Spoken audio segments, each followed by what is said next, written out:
So today we have some important topics to discuss. As you might see, there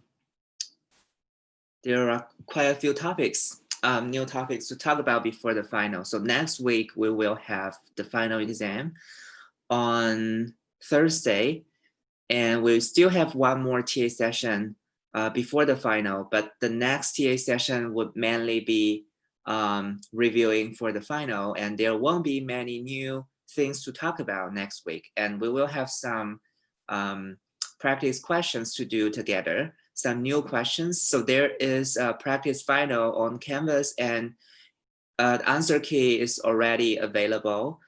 So you can try to do the practice final yourself before reading the answer key first, and then you can check your answers using the answer key.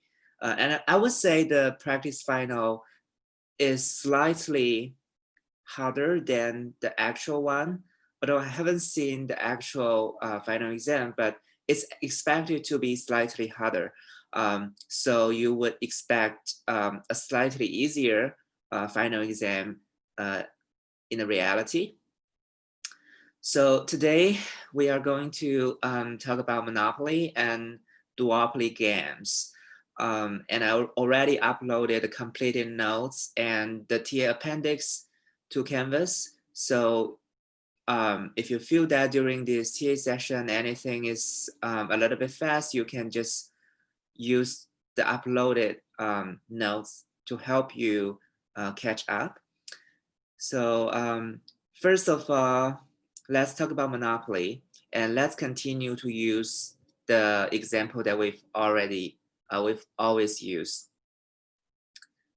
And first of all, let me show this slide. Okay, so let's continue with this example. So we have this production function, k to the power of 1/4 times L to the power of 1/2. So this is the decreasing returns to scale technology, right? And we've already derived the long run cost function, which is 6 times Q divided by 2 to the power of 4/3.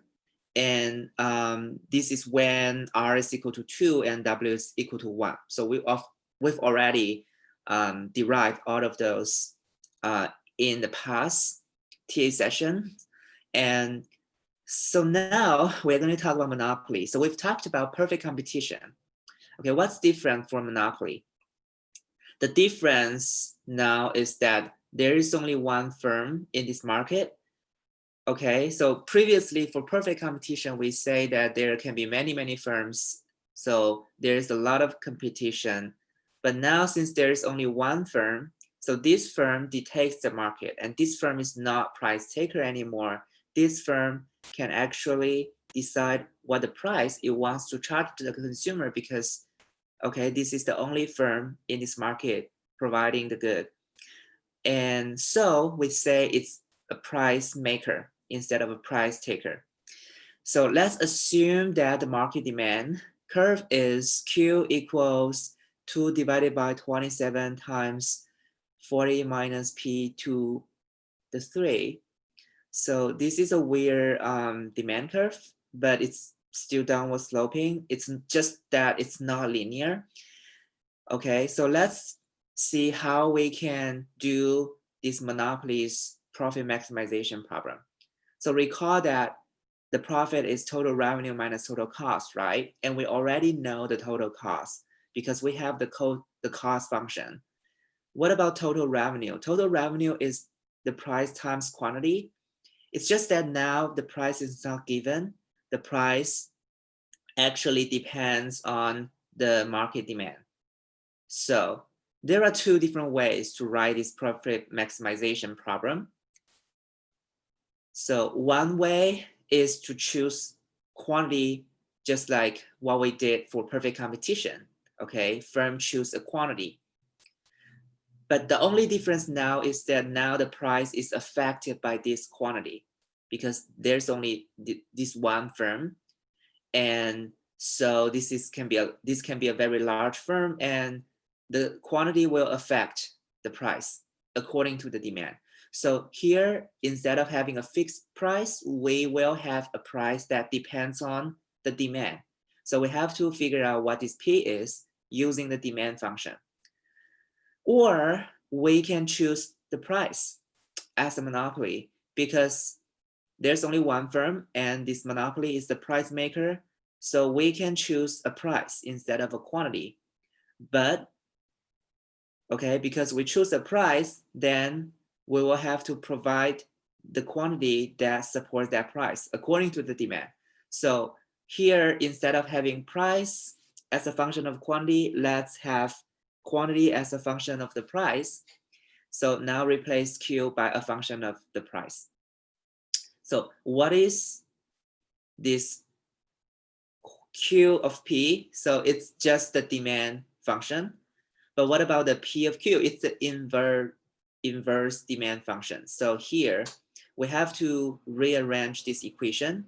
So take power of 1/3 on both sides, and then, okay, divide this term on both sides, and then move this P to the left, and then Q times 3 divided by 2 to the 1/3, okay, to the right. And then we will have the inverse demand function, and that's the function for price, okay? So that's the P of Q. So then we can, for example, use any way to fix, to solve the problem, okay? So let's use the first one, the one that we are most familiar with. So how to do it? So just replace the P of Q by that expression of Q. So this is a function of Q. So this is the price times the quantity, and this is the cost function. So again, this is the total profit. Total revenue minus total cost is the profit. And this is our profit. And there is a choice variable Q that we need to choose over. And we need to maximize this profit. So the first order condition would be to take the first order derivative of this objective function with respect to Q. So the calculation can be a little bit complicated, but for this one, okay, it's still doable.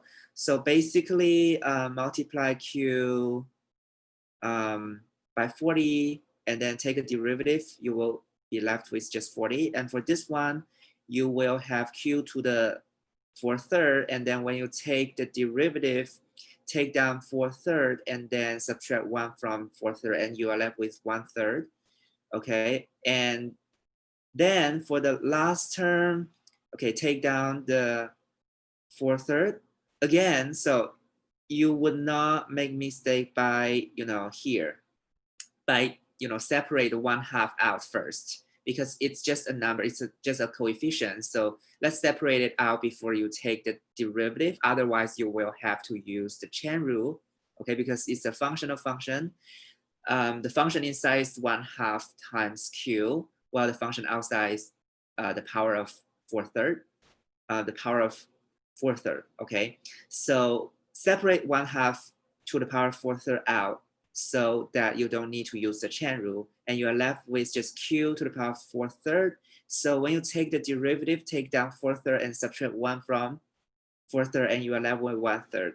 So here you can see that these two terms can be combined because you have a common term Q to the power of 1/3.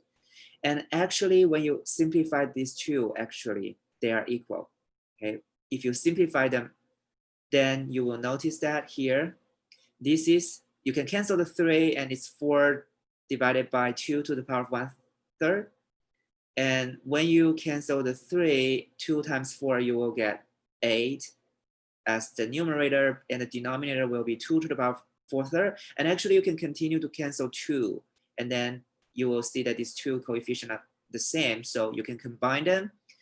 And when you combine them, it becomes 8 divided by 2 to the power of 1/3. Okay, so then you can take a cube on both sides to get the final answer. So first of all, Here again, we skip intermediate step, so cancel the 8. So you are left with 5, and then times 2 to the power 1/3 on both sides before you take the cube. And then once you take the cube, you will get 250. So the answer is actually a pretty nice number. So when you see this type of answer, you should feel relieved because clearly the numbers are designed to be integer at the end. Although it looks really bad at the beginning, but at the end you get a nice number. And then the price would be 40 minus, okay, just use this expression, okay, 40 minus this term. And when you plug 250 in, okay, you will get 25. The price is 25. All right. Indirect, okay, indirect. So we talk about direct PMP and indirect PMP, right? So if you go back to last week's note, the direct PMP means that you do not have the cost function. So you maximize profit using the production function directly. And for indirect PMP, you use the cost function. So it's indirect because you do cost minimization first, okay, to figure out the cost function. And then you do the PMP. So there are 2 steps involved for this profit maximization, and we call it indirect PMP. So here, we're not going to talk about how to maximize the profit using the production function. Okay, great. So once we have the quantity and the price, how to calculate the profit, just plug in, you know, actually you can calculate total, you can calculate the profit by plugging in the Q into the messy expression here, or you can calculate total revenue by P times Q, which is 250 times 25, which is 6,250, or okay, you can plug the Q in, but the calculation, you definitely will do repeated calculation again. So let's do this total revenue in this way. And then the total cost can be calculated by plugging in the Q into the cost function, which is 6 times, so Q divided by 2 is 125 to the 4/3. Okay, if you use your calculator, you will again get an integer. You can take a 1/3 and then 2 to the 4, then it will be 5 to the 4. So it would be 25 times 25 times 6. And eventually you will get this nice number. So the profit will be total revenue minus total cost. And eventually you will get 2,500. So it's again a nice number. So that would be how we do profit maximization with Monopoly. So I would say the procedure is pretty much the same. It's just that the price is not given. The price is the inverse demand function, and you have to take the demand, market demand, into account when you do this profit maximization. So everything else is the same. Calculation is similar. It's just that when you construct the profit, okay, make sure that you know that the price is not a fixed number. The price is the demand function.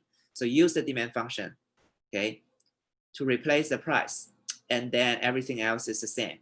And calculation can be different depending on the question, but the method is the same. Write out a profit, maximize that profit, take the first order derivative to get a first order condition, rearrange the equation to get Q, and then you can get P, and then you can get profit. So that will be Monopoly, very similar.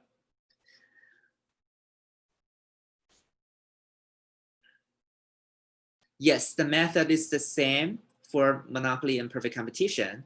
It's just that for perfect competition, P is a number, so P is given. So we'll tell you what the market price is, let's say 2 or 3. So you would not have this complicated term here. You will have 3 or 4 or any constant here times Q. And then you will have P equals MC. Because this is C, when you take derivative, it becomes marginal cost. And here you're left with just the price when you take the derivative. So P equals MC for perfect competition. But for Monopoly, so when you take the derivative of this term, P times Q, you get the marginal revenue, okay, the MR. And here you get MC. So here, if you want to understand better what this term means. Okay, it's the derivative of the cost function with respect to Q, so it's the marginal cost. And the first half of this equation is the marginal revenue because it's the derivative of the total revenue with respect to Q. Okay, so it's marginal revenue equals marginal cost for monopoly, but for perfect competition, it's the price equals marginal cost. And actually the price is the marginal revenue of perfectly competitive firm because price is not changing. Okay, so the total revenue, when you take total revenue with respect to, take the derivative of total revenue with respect to Q for perfect competition, because that P is a constant, okay, you will not need to use the product rule, so you are left with just the price. So price is the marginal revenue for perfectly competitive firm, but price is not the marginal revenue for monopoly.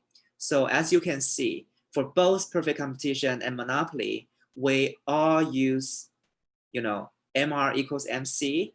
It's just that for perfect competition, MR happens to be P, but for monopoly, MR is the MR. So the methodology is the same for perfect competition and monopoly. It's just that calculation can be slightly different. All right, so I will not spend more time with monopoly because it's very similar. I would like to talk about something that is slightly different and can also appear in the final, and it's important. It's the duopoly games. Okay, so here's the circling of the final answer. So I would expect you to make your final answer clear in the final by maybe underline them or to write a box, to draw a box around your final answer. So it will be clearer for the grader what's your final answer. All right, okay, so this is still not the end. There's still a part that the discussion about that we lost happened in the lecture. And here is that discussion. And for this one, because the demand curve is not linear, it's hard to calculate the Dewey loss because it's not a triangle anymore. With nonlinear demand curve, you have to use integral, which we did not discuss in this class. So for this one, it's totally graphical instead of mathematical. So you don't have to do calculation with this part. So how to draw the Dewey loss? So to draw the Dewey loss, you need the demand curve, you need the marginal revenue curve, and then you need the marginal cost curve. So the top downward sloping curve is the demand curve, and the marginal revenue curve is below that demand curve. Okay. And marginal cost is the derivative of the cost function with respect to Q, and you will get an expression for that as well. And notice that for monopoly, we use MR equals MC rule to get the equilibrium production. It's exactly 250 on this graph. And then the market price, or the price made by this monopoly, is 25, okay, according to this graph. And what about the marginal cost? If you plug in the quantity 250 into the marginal cost function, you will get 20 as your marginal cost. And as you can see, the price 25 is greater than the marginal cost 20. So for monopoly, they operate at a point where the price is greater than marginal cost. But for perfect competition, okay, price should be equal to the marginal cost, which is this point. So the deadweight loss would be caused by this reduction in production. Okay, so this would be the deadweight loss. So it's not a triangle, even though it looks like a triangle. But notice that these two curves are not linear. So this looks like a deadweight, looks like a triangle, but it's not.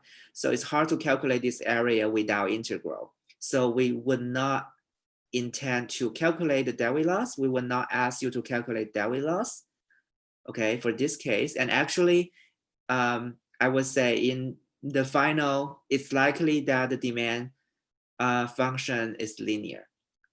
And even though it's linear, we might not ask you to calculate dead-weight loss, but ask you to show the dead-weight loss, and that's how you do it in a graph. So make sure that you have the demand curve, the marginal revenue curve, and the marginal cost curve, and the dead-weight loss is likely to be a triangle, okay? So I think in the class, the professor gave an example with a constant marginal cost, so it would be a flat line for the marginal cost curve. And then you will have a triangle with the right angle. For upward sloping marginal cost curve, it would be something like this. All right, so that's all I want to talk about with monopoly. So let's move on to game theory, and let's talk about static games. So let's consider a case where there are more firms, one more firm actually, not too many. I see there's a question in the chat. How do you know that this is the dead-weight loss?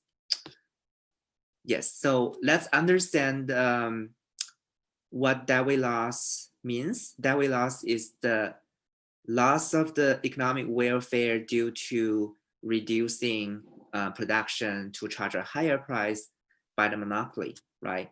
So for perfect competition, you would expect the marginal cost to be equal to the price. So price is on the demand curve. So this point should be the optimal production level. So at this production level, the economic surplus will be the area below the demand curve and above the marginal cost curve. So it will be this larger area, right?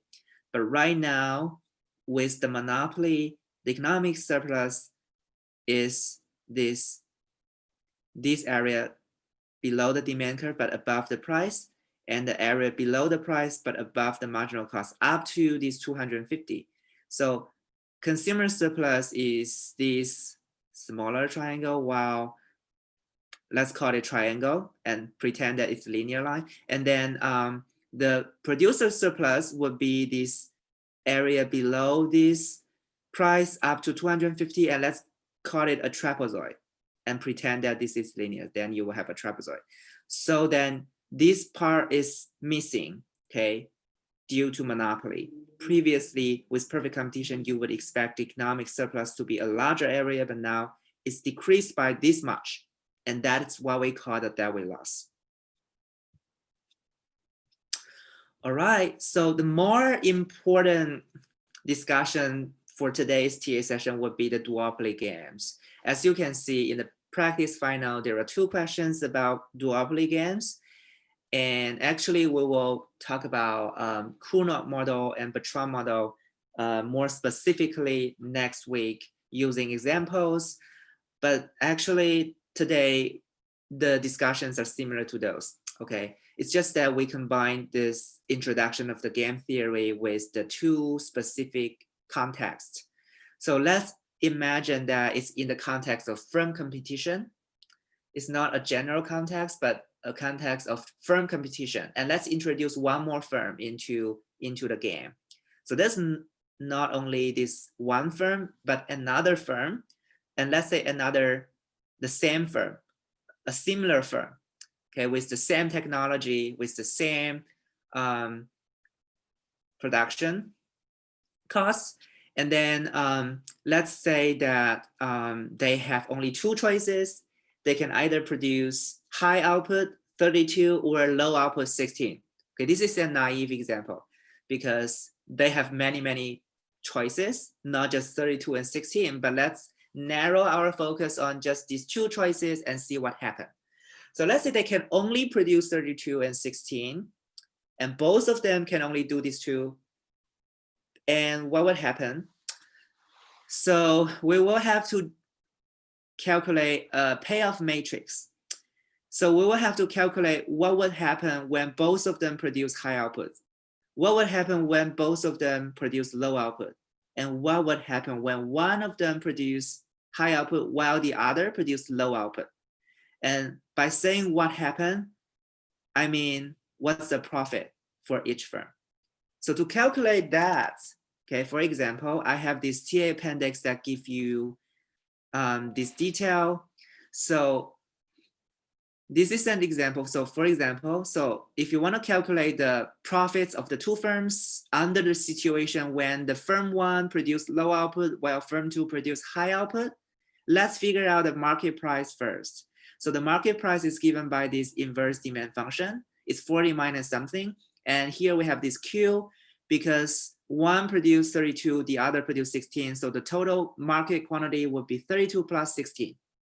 Okay, to the 1/3 times this term would give you 31.467. It's not a nice number anymore. So that would be the market price when one firm produced 16 and the other produced 32. Okay, use the market demand function. And once you figure out the price, the profit will be total revenue minus total cost. For firm one, total revenue would be the price times the quantity produced by firm one, which is 16. And then the cost associated with 16 would be plug in 16 into the cost function. And eventually you will get 405 or 406 approximately. And again, it's not a nice number. And let's round it up to 406. And then for firm two, the same profit function, but then replace the Q by 32.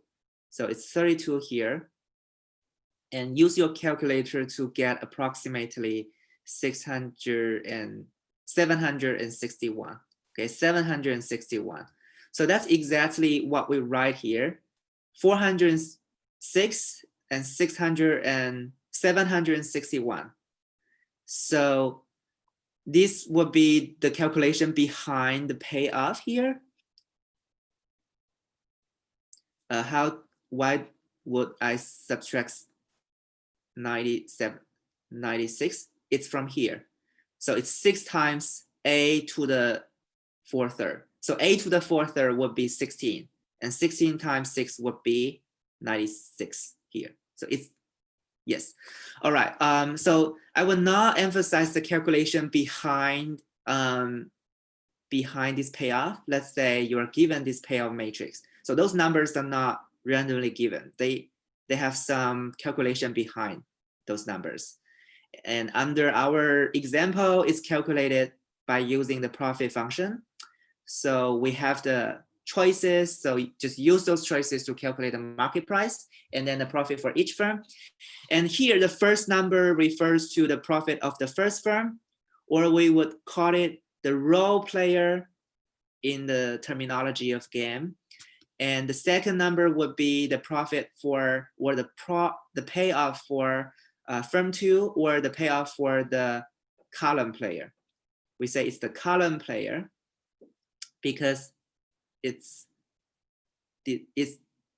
right on the column. So high or low are the choices of the firm two, and so we call it column player. This is role player.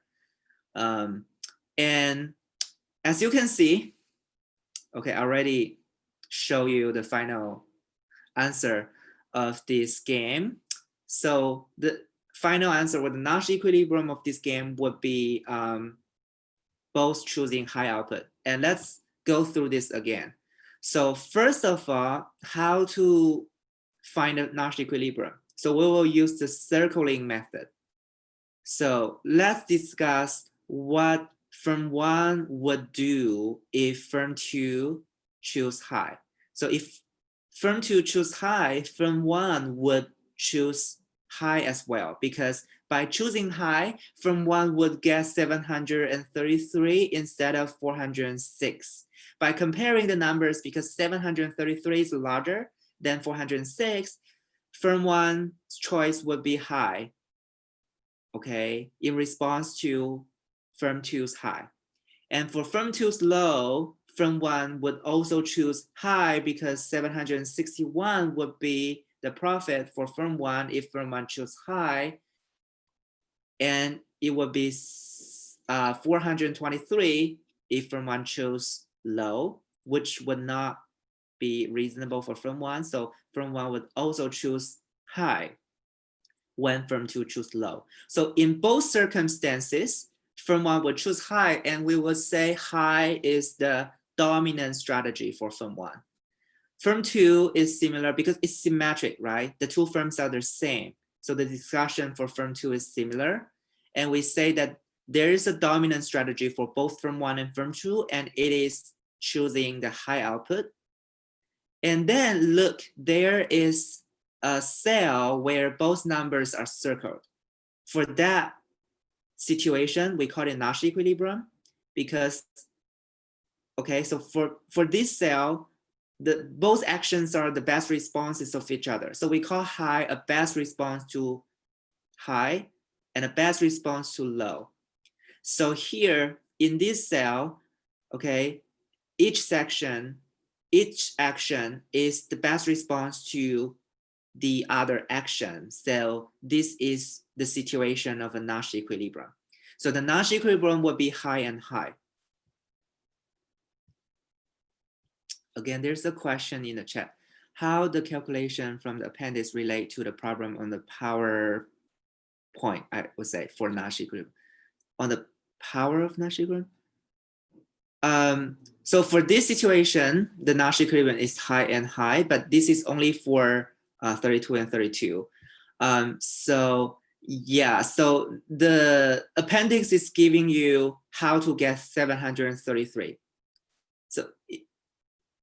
So if you are only given the two choices without giving you this payoff matrix, you would be able to calculate this payoff matrix by yourself.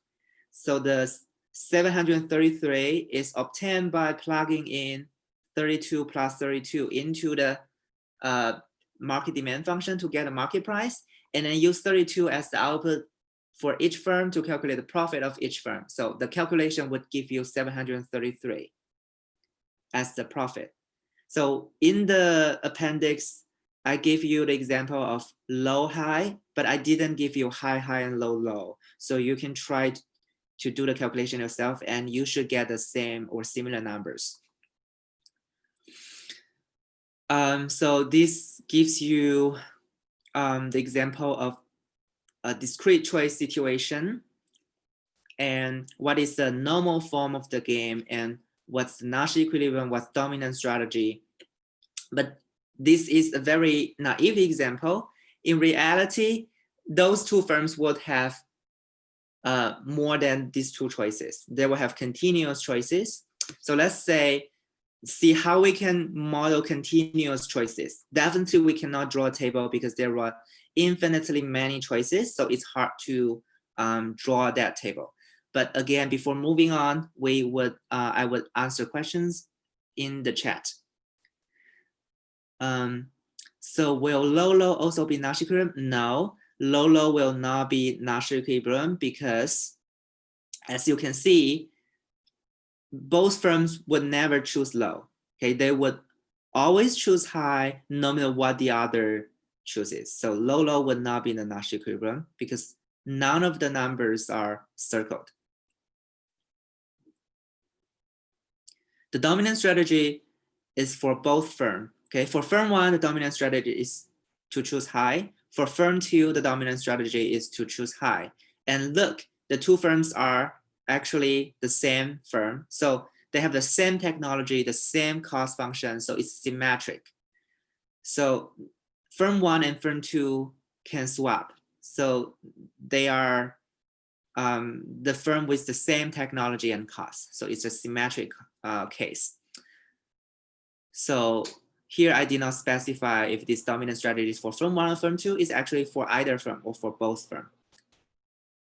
So is it a prisoner's dilemma? In this naive case, it's not, because see, the dominant strategy does not lead to a worse situation. Actually, this high, this 733 is the best combination you can get in these four possible situations. Okay, if the Nash equivalent were 423 and 423, then it would be prisoner's dilemma because both choosing dominant strategy leads to a worse situation, but it's not in this case. It's because we restrict our attention to only 32 and 16. In another case, if we say the choices are not 32 and 16, but the choices are 250 and 100, then our conclusion about whether it is a prisoner's dilemma would change. But before that, let's consider continuous choices first.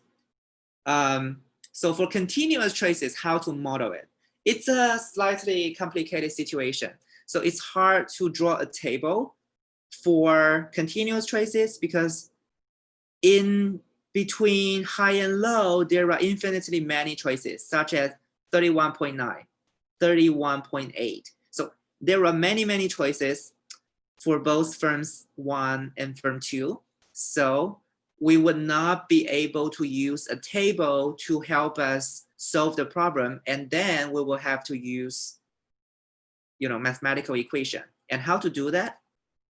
So it's obtained by doing profit maximization for both firms. So why are we doing profit maximization for both firms? Because we want to find the best response. So here, okay, so think about the simple case. What is this what is circling 733 is? Circling 733 is the profit maximization under the situation where you only have 2 choices, right? Because you compare 733 with 406, and when you choose 733, you maximize the profit. So this is a discrete choice version of the profit maximization. And for continuous version, we will have to do profit maximization using the method that we did for monopoly and perfect competition. Continuous choice means you can choose any number as the output. So 1, 1.1, 1.2, or 1.111. So it's a continuous number instead of 1 or 2. Okay, it's not discrete. So continuous choice means you have infinitely many choices.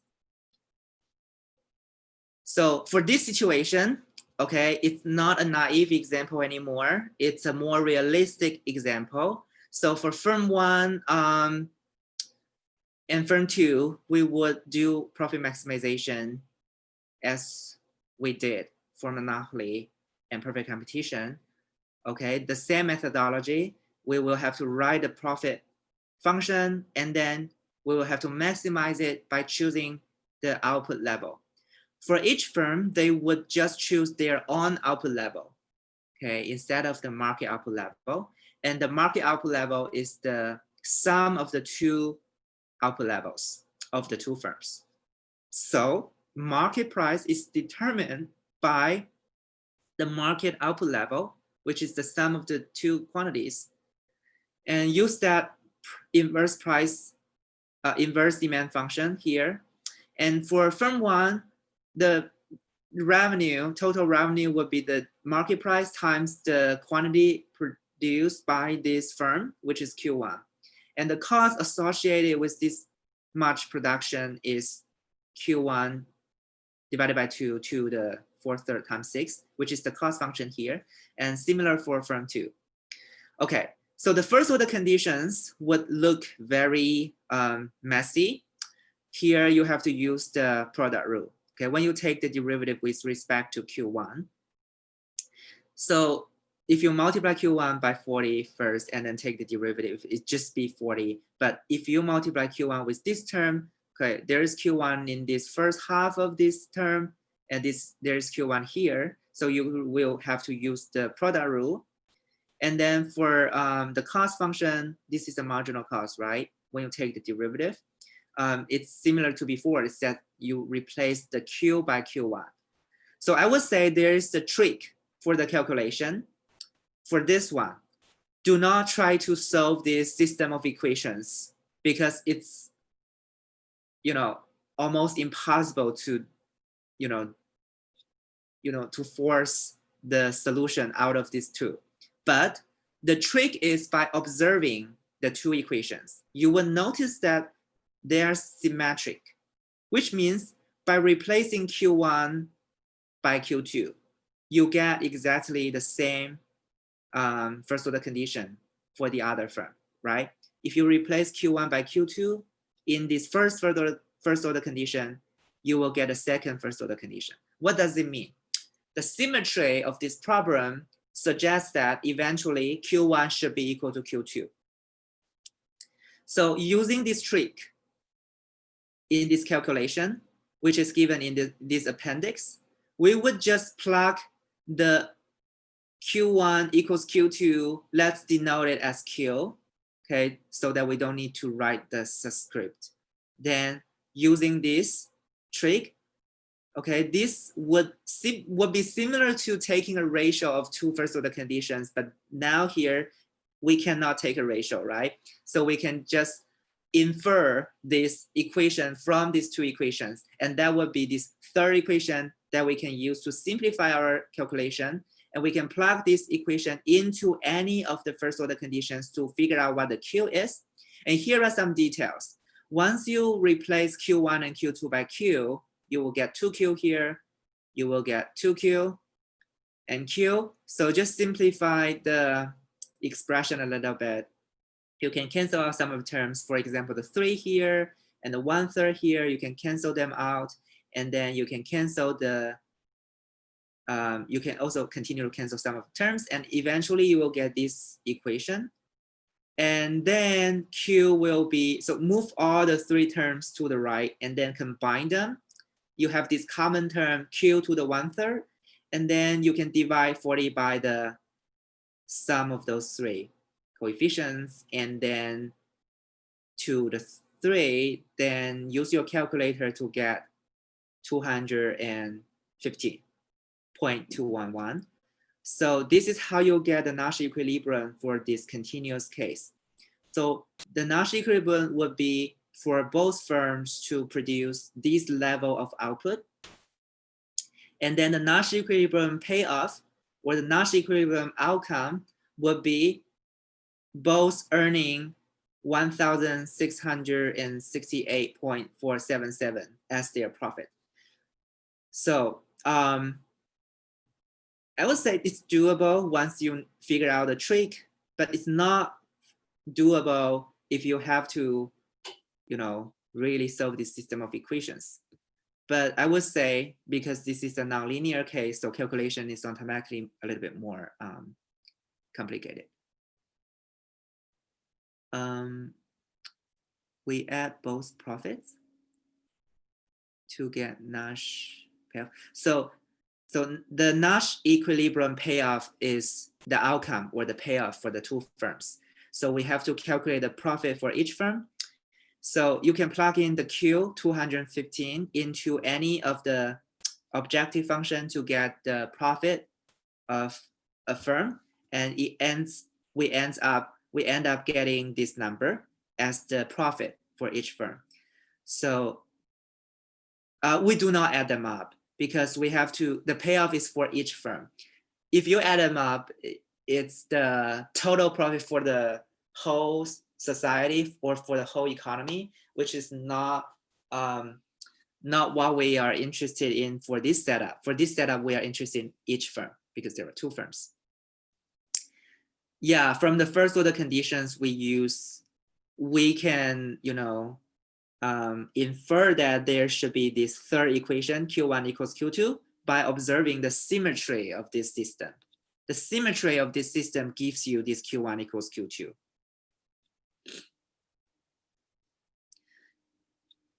All right. This is a static game, but can they do better? So right now they're only earning, so they're already earning a lot. Okay, 1,668 is a lot, but can they do better? Can they earn more by somehow collaborating with each other?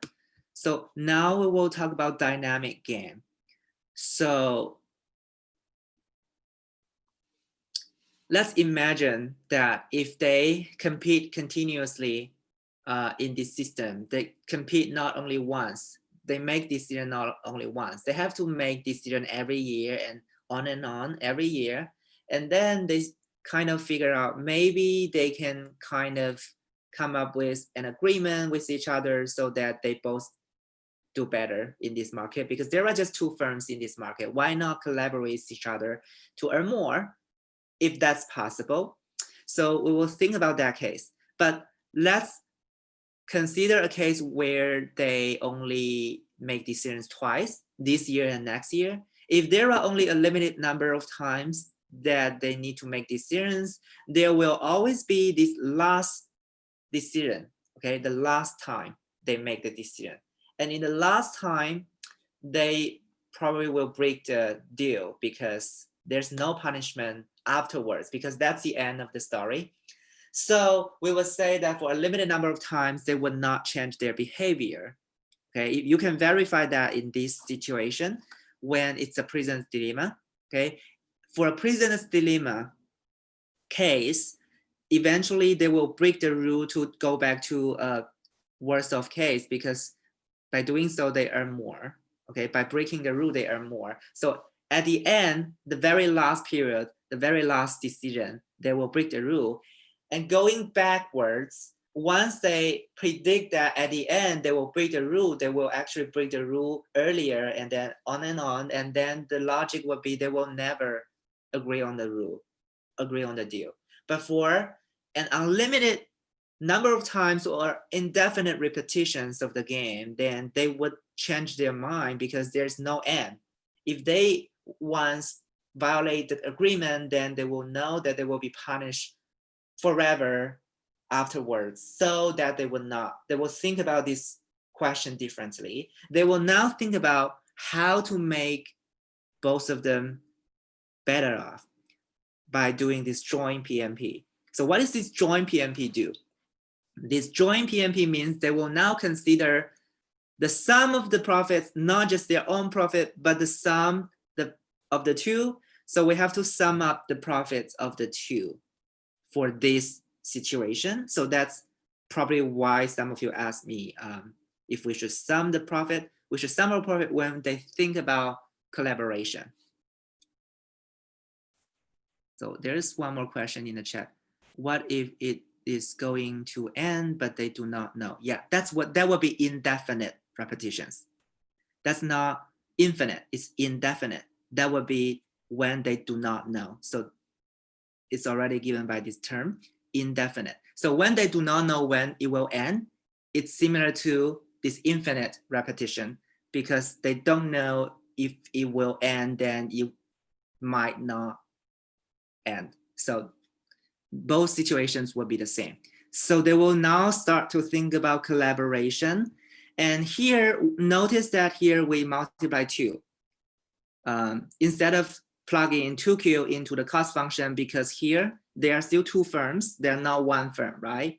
So each of them produce half of the quantity separately in different plants. So that's different from plugging in 2Q into this cost function. That would be assuming that one firm will take care of the production totally, and the other firm can just rest. And that's not an assumption here. We still have two firms. They do not merge together.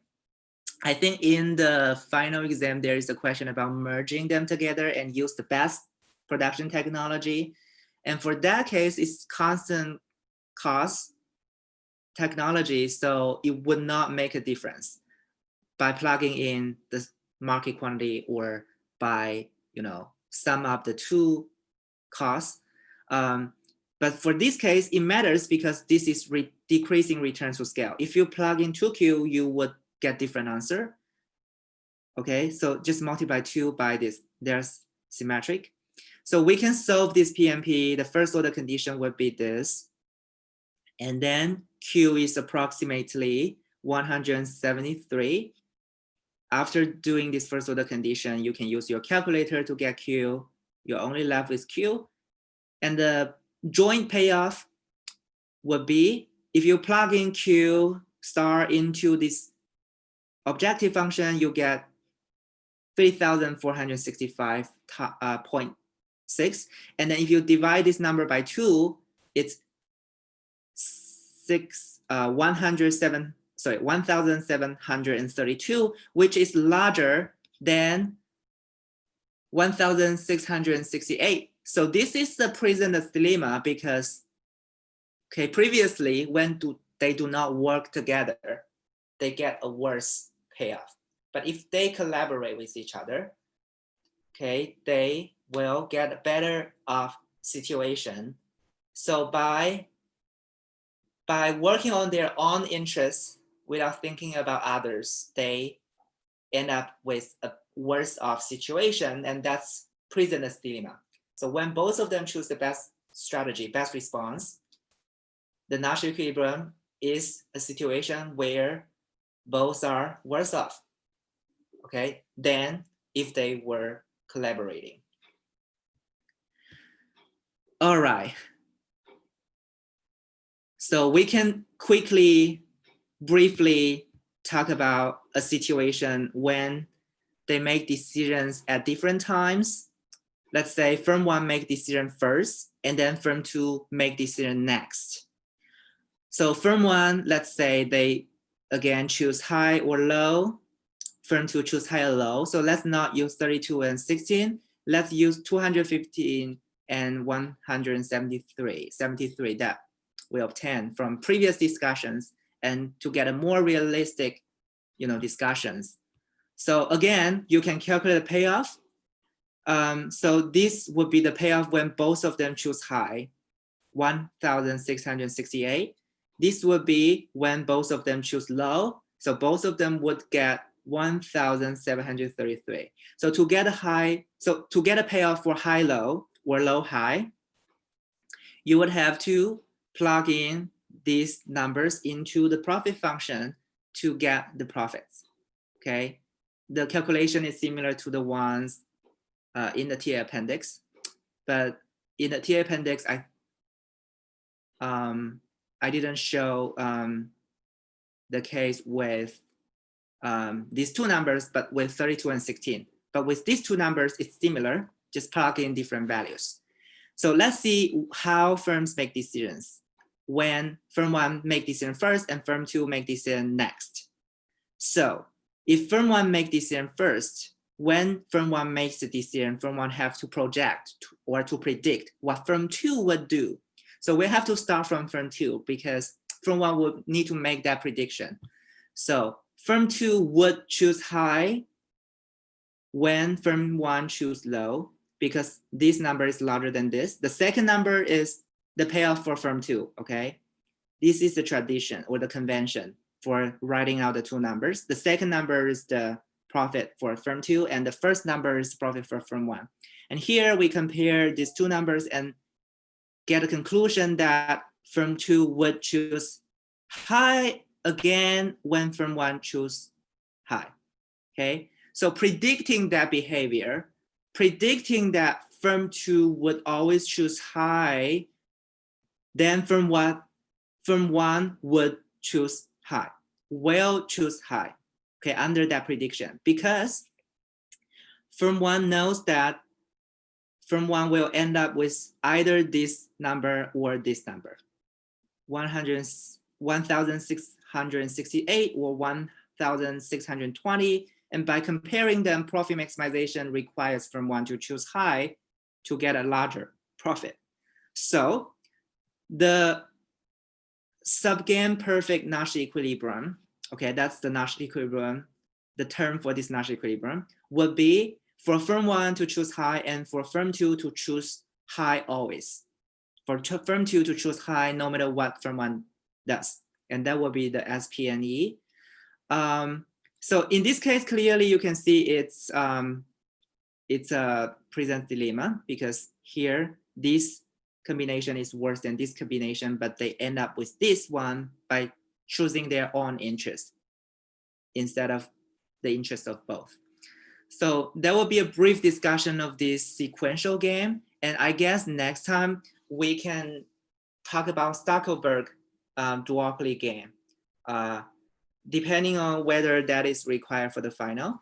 But if that is not, then it's enough for you to just know that this game tree, how to find the SPNE of the game tree, okay? It's by backward induction. It's by starting from the end of the tree, starting from the decision of firm two, That will be the prediction, and then move it backwards to make decisions for the previous player, and then they will take the prediction into account when making the decision, okay? And then the trajectory of this decision along a branch where every action is circle would be the SPNE.